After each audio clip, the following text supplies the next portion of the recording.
My mom was a comforter of Grover Dwayne Barnes, and I think it's easy to see this when a person looks at their personality types.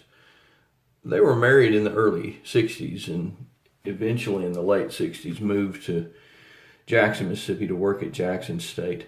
My dad was definitely an idealist, and my mom was more the realist of the two, I believe.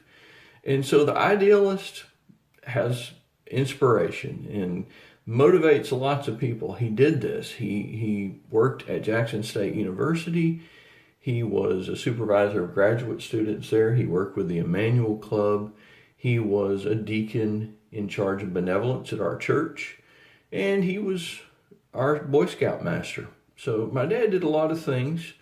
And as you would know, a person who is an idealist or an inspirational person has the ability to get down at times. And I think the source of this was the lack of gratitude by some of the people he was trying to help.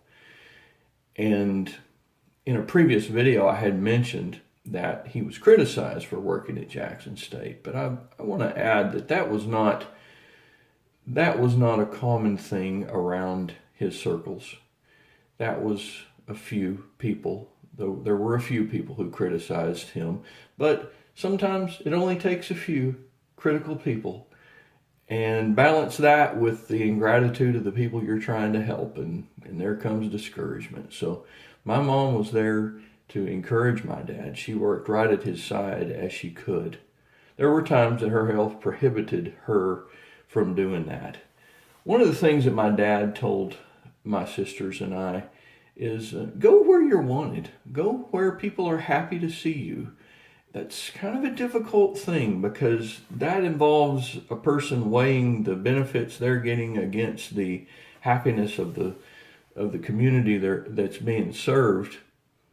I have noticed in my own life, Darrell Barnes, that sometimes God will close doors and open other doors. So I like what my dad said, go where you're wanted, go where people love you, but God is in control, and He may make this happen. He may do for us what we cannot do for ourselves. My mother also did believe in that concept. My mother was a comforter to my dad, and she was also a comforter to us children, Norman L. Darvison Barnes.